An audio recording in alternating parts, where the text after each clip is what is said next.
guys, here we are.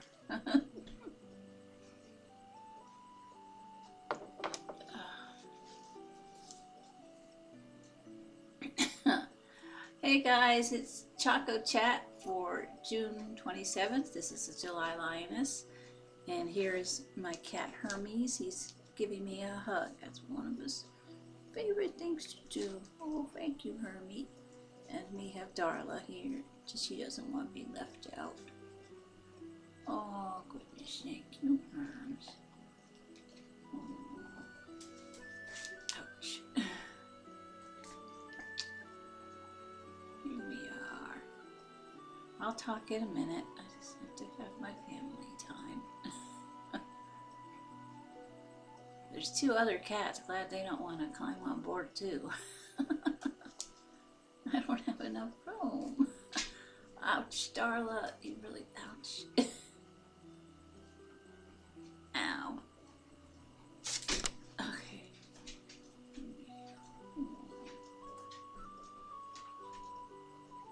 Okay, Darla. Got my left hand is petting the dog. The other hand is petting Hermes. Hermes is a boy. It's a Greek name.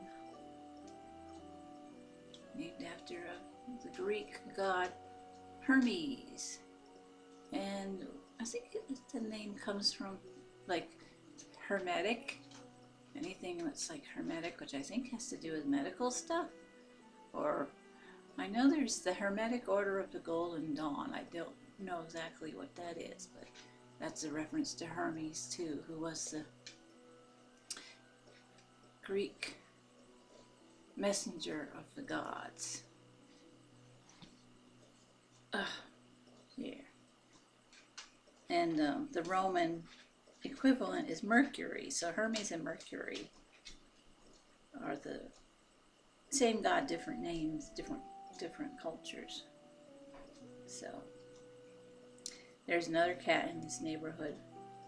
Looks exactly like Hermes. I call him Mercury. One day I was just walking around outside, and this cat that looked just like him came running up beside me. So I assumed it was he, and so I said, "Hey, Herms." But the cat didn't really act like that. And then Hermes comes running up to me. You know, I knew. I was like, "Wait, there's two cats, and you look exactly like Hermes." Well, I'll call you Mercury then. They didn't like each other very much, but cats don't usually immediately love each other. So anyway, I'll be back. I need to do a couple things, and I'll be back. Okay, Herms. Okay, hello again. I am back. I just had to get everybody off of me. Oh, they're so cute. I'm very blessed with my animals. They're all so sweet. Okay, well, so hello. It's June 27th. And like I said, this is Choco Chat with the July Lioness and family. Checking my notes here. Yeah, the giveaway. The last entry is, the day of entry is coming up, June 30th. That's the last day you can enter. That is next Tuesday. So if you want to enter my giveaway, find my giveaway video on this channel and pay attention to the instructions. Please follow them to the letter on how to submit an entry. And then I will print out your entry email and throw it in my bag, and I'm going to pull them out of a hat, basically, in early July. Let's see, what else? Around here, finally got the guy to come and mow the lawn. The regular guy has developed health problems, and he had kindly made arrangements with this other guy to come and do my lawn, but of course there was a communication problem because there always is around here. And the guy never got in touch with me or whatever. So when I tracked down the original guy and talked to his wife and found out what the heck was going on, and then he came on the phone and said, so my original guy has developed health problems, and the new guy who was supposed to call me never called me, so I had to hunt everybody. I'd have to track them down and make them do their work, make them do their job. And I'm gonna have to track down the tree guy because he's wandered off too. The lawn has been mowed, needs it again because it's rained again, and nothing, no progress with the tree. So I have to track down the tree guy and say, you said you were coming over like 3 weeks ago.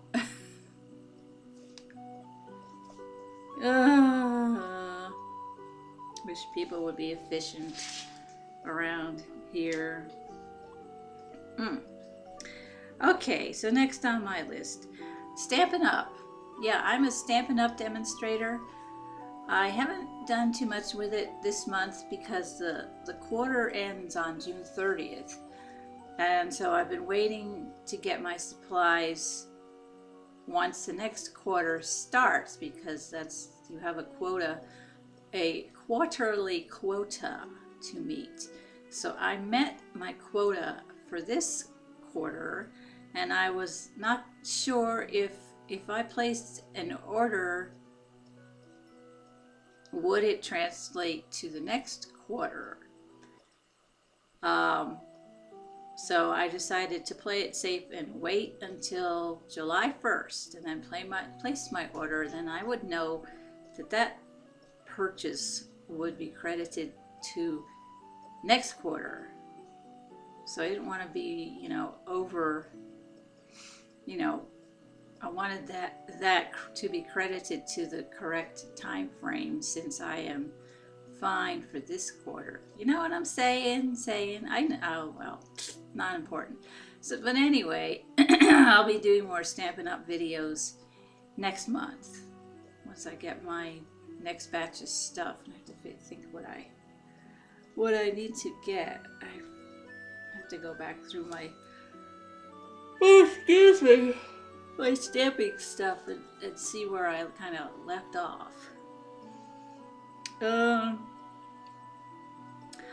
I think I've pretty much finished doing the chart on my lion latch hook. So I just need to kind of figure out exactly where to hook the first stitch, because it's very, as my mom would say, it's very cartouche. You've got to get it. What I want to do is do a frame first, so I have the boundary established on the latch hook on the canvas. So that means I need to figure out what color all the stitches are for that perimeter. I know there's a lot of black, and then it gets kind of multicolored in other sections further along. Also have a small unicorn one that I would like to finish up, so I do want to get back to that. Now that I've got my lovely daylight light, yeah, my ot light. Oh boy, that thing's freaky looking, but it sure is handy.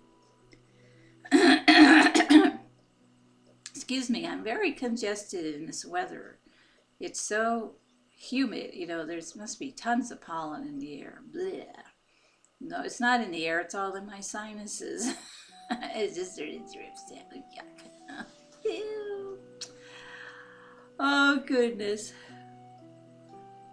So I've been, oh, and I'm recording inside because it's so hot and so noisy out there. People just screaming at each other, running around with the lawnmowers because it's a Saturday, and too much activity out there for me to be able to record.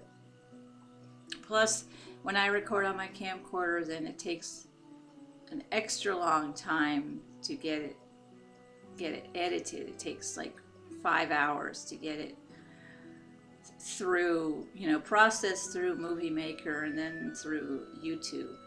And so when I use my webcam, it's lower resolution, but it's a lot faster to get it right onto YouTube. I mean, I could upload it without editing it at all if I wanted to, or I can throw it into Movie Maker, and which I will do. Edit that, maybe add some music and stuff like that.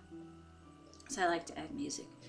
If I don't like the background, I'll either try and drown it out or something. Okay, so yeah, the Latuk is coming. It's on my mind to do. I'm reading by Andrea Perrin, the House of Darkness, House of Light, and I think I mentioned this before.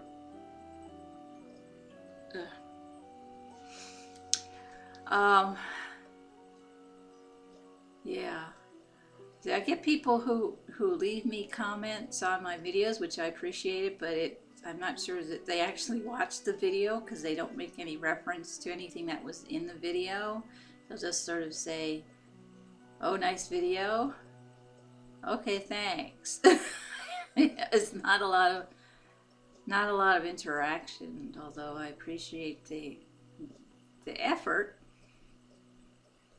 It reminds me of oh boy, I guess he's long gone, but in the early days of YouTube, there was this guy who would watch videos, and all he'd ever write in the comment section was, "Mikma was here." M-I-K-M-A. Mikma was here. That's all he'd ever say. And he wasn't a troll or anything like that. I'm not sure if he made videos, but it got to be like an honor if you found a comment that said Mikma was here. And people would say in their videos, "Thanks, Mikma." I don't know if anybody knew who he was or what his intentions. Well, he was not I don't think, you know, it was sort of a mystery, just Mikma. Mikma the Enigma? I don't know. I never got any Mikma was here's on my videos, but I watched several, and I would see in the comments section, Mikma was here. It's like, "Oh, you got Mikma." Oh. Yeah, it's the Andrea Perrin, so I've been reading the second volume of her 3-volume book, House of Darkness, House of Light, and I found her on Facebook, and I wrote her a sort of a fan letter because we have a few things in common. We're both Rhode Islanders. You know, we both write. She way better than I. We both published books. But boy, she's like big league.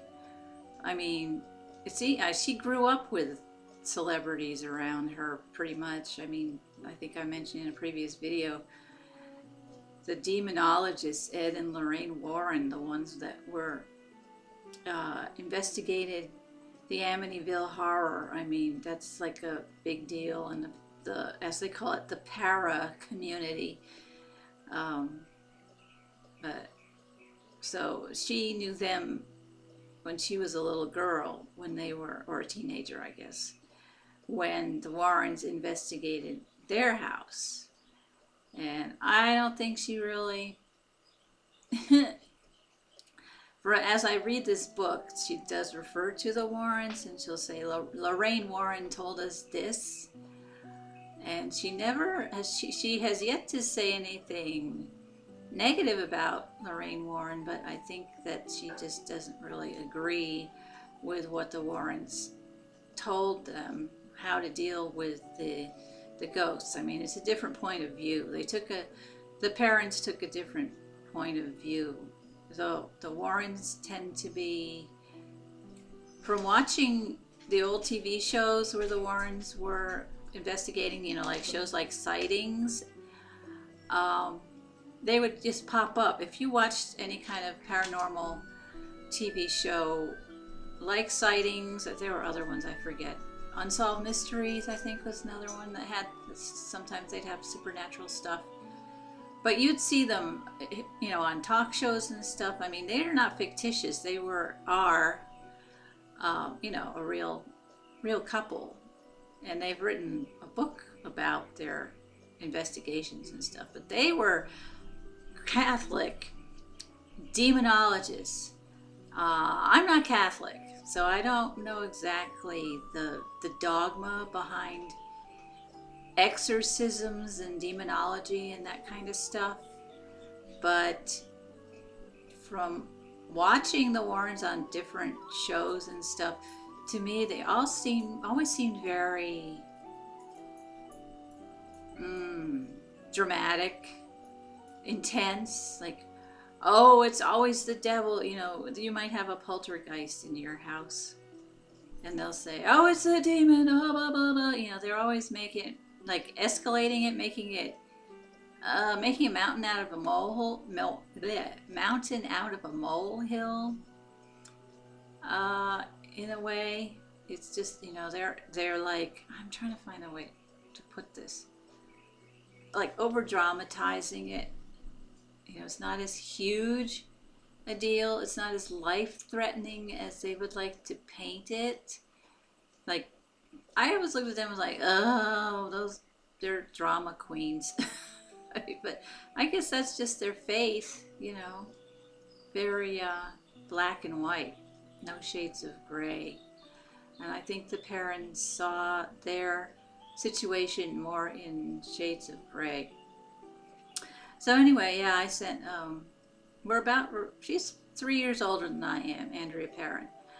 And so she actually was very, very friendly on Facebook, and she said, oh, I sent you I'm going to add you to my friends, but I'm going to have to kick somebody off before I add you. It's okay, it's my cousin, and I'm always kicking her off and adding her back on. But, you know, I was telling her, I think, how much I enjoyed her writing style. And she answered me and she said, my heart is in every page. I'm like, wow. Just the way she puts words together, it's really amazing. I was admiring one of her sentences yesterday at the laundromat, like overt, covert, convergence. Just the way she uses the words, like, to make kind of poetic, you know. So if you were to read it out loud, it would be very pleasing to the ear, you know, very, very carefully chosen words. And I really admire that. It would be so cool if I could go to a book signing.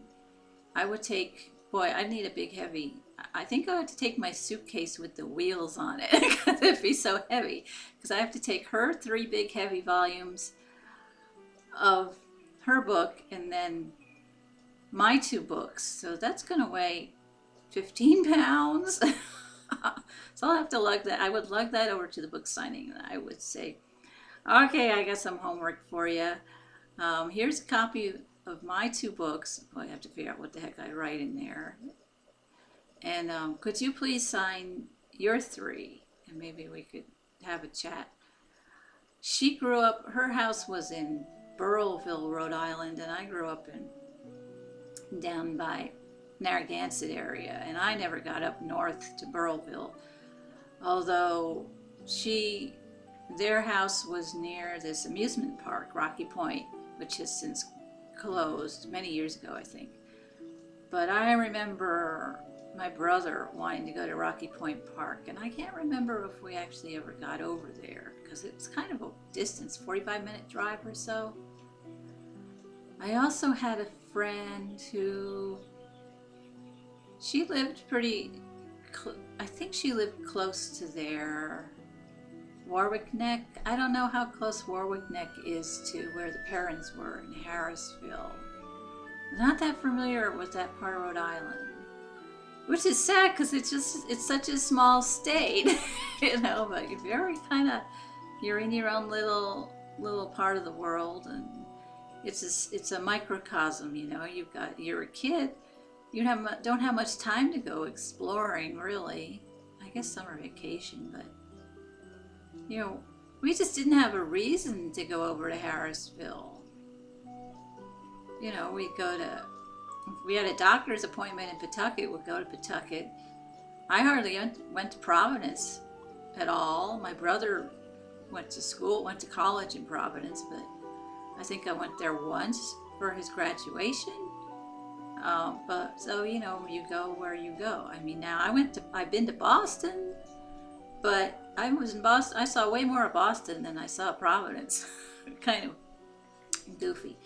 Anyway, what else?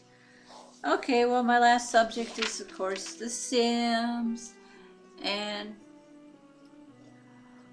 still trying to get that game kind of under control there, get the reins on it. I've been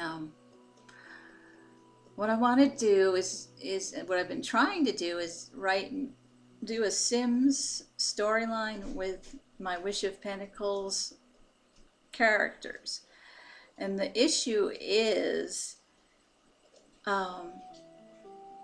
forming the band. I want to see my band play together.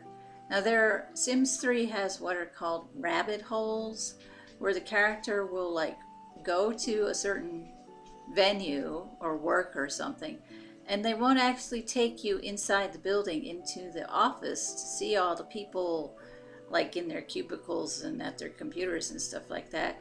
They just park you outside the building and you can't go in. If you try to go into the building, you just come right out the other side. It's like, you know, just one brick wall or something that go right through. So my musicians will go to work at their venue, and their venue is a rabbit hole. So I found Late Night. That's another Sims add-on, which says that you can form your own band and have it perform. So that's my next goal. I just got it yesterday, to put the band together, and I want footage of my band performing on stage. Jeez.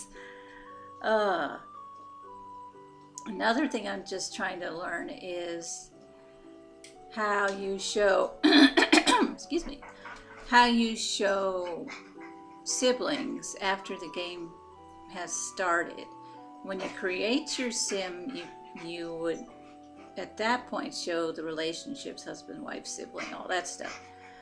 But once you've been playing the game for a while, let's say a long lost sister comes into town and moves in with your household. Well, how do you show that, you know, she's the sister of somebody there? Even if you give them the same last name, that does not show them as siblings. So I think I found through a video a way to do that. So I'll have to experiment with that. Because I had in one game father and daughter, but I wasn't able to show them as father and daughter. Because I did not show them as father and daughter, I played a different household for a while, and I came back, and they were boyfriend and girlfriend. I was like, no! So I just had to have them break up. And so the father is all brokenhearted because his daughter dumped him. Ew. Dysfunctional. Holy cow. Well, that's The Sims. Oh, well, so that's been my week, and I hope you guys have had a good week. And I hear lawnmowers, and it's gonna rain. So I'm glad I'm inside. Okay, well, I got other stuff to do. So you guys have a great weekend. And don't forget about the giveaway. And I hope you fathers had a good Father's Day. Take care, you guys. So long.